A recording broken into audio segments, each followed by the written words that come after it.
Morning everyone, আজকে শুরু করছি আরো একটা নতুন দিন। আমি পুরোপুরি একদম রেডি, সমস্ত কিছু প্যাক আপ ডান এবং আমিও রেডি। এখন বেরিয়ে যাব সোজা একদম মিরিক হয়ে বাড়ির পথে। আজকে মিরিকে কিছু সিন আছে, ওখানে 3টে লোকেশন আছে, ওখানে কিছু শুট করব। শুট করার পর দেন সোজা আজকে বাড়ি। সো আজকে খুব ভালো লাগছে, বাড়ি পৌঁছাবো অনেকদিন পর, প্রায় 3 দিন হতে চললো। তো চলো আজকে সফরটা এইভাবে আমার সাথে কাটাও। সো ফাইনালি চলে আসলাম অবশেষে দার্জিলিং স্টেশন। এবং দার্জিলিং স্টেশনে ব্যাপারটা ঠিক এরকম ছিল।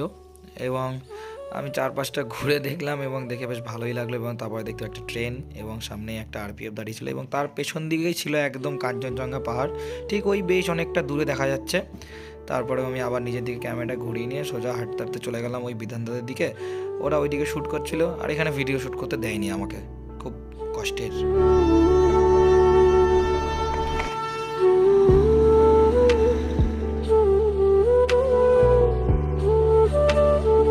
সো ফাইনালি চলে এসেছি আমরা পাইন ফরেস্ট। এবং পাইন ফরেস্টে গিয়ে দেখি যে কি হচ্ছে। আজকে এখানে কিছুটা শ্যুট আছে, এটা কমপ্লিট করে নিই, চলো।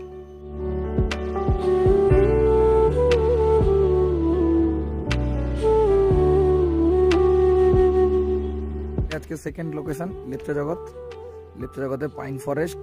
এই সেই পাইন ফরেস্টে আমরা এখন শ্যুট করছি এবং আমার ভিডিও করা হলো।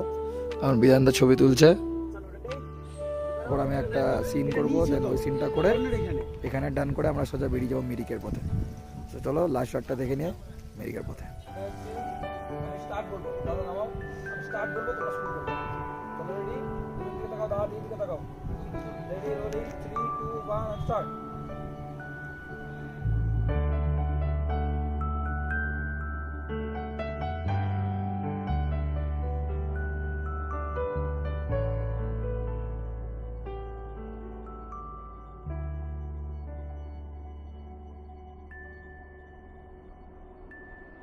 তো অনেকটা পথ জার্নি করার পর সোজা চলে আসলাম আমরা মিরিক হেলিপ্যাড, আমাদের আজকে লাস্ট লোকেশন। এবং এখানেই আমরা শ্যুট করে আজকে শর্ট আমাদের এখানে শেষ করব এবং আমাদের প্রি ওয়েডিং পুরোপুরি ডান হয়ে যাবে আজকে এখানেই। সো আমরা এখানে কিছু শ্যুট নিব, দেন এখানে শেষ করবো। সো চলো তোমার দিকে না।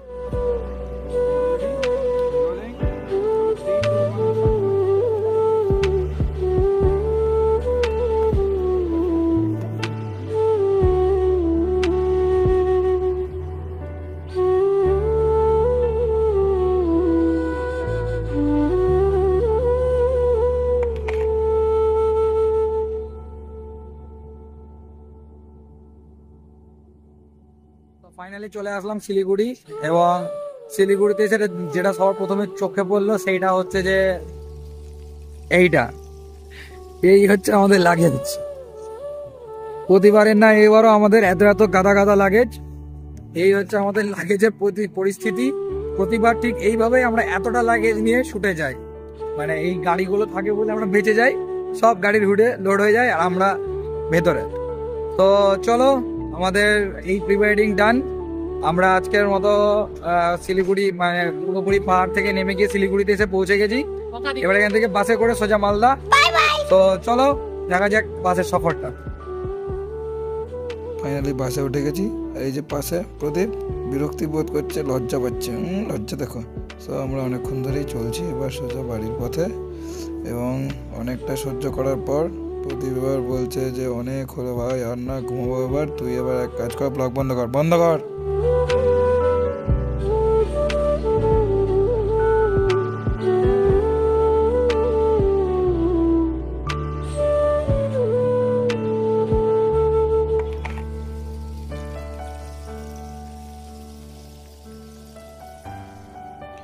অবশেষে বাস আমাকে ছেড়ে চলে গেল মঙ্গলবাড়ি মোড়ে। এবং আমি তারপরে সোজা হাঁটতে হাঁটতে রাস্তা ক্রস করে কিছুক্ষণ ওয়েট করলাম। এবং তারপর ওয়েট করার পরই তারপরে আমাকে নিতে চলে আসে বাবা। এবং আমি ধীরে ধীরে পৌঁছে যাই বাড়ির দিকে।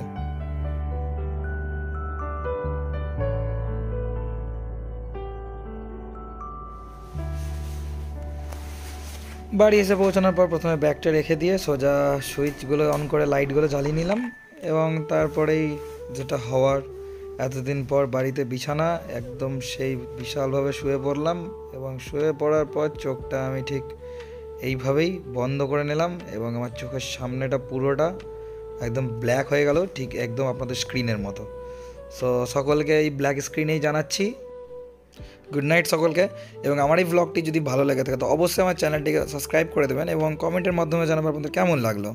আর বেশি কথা না বলে একটা কথাই, সাবস্ক্রাইব নাও। Bye bye, take care.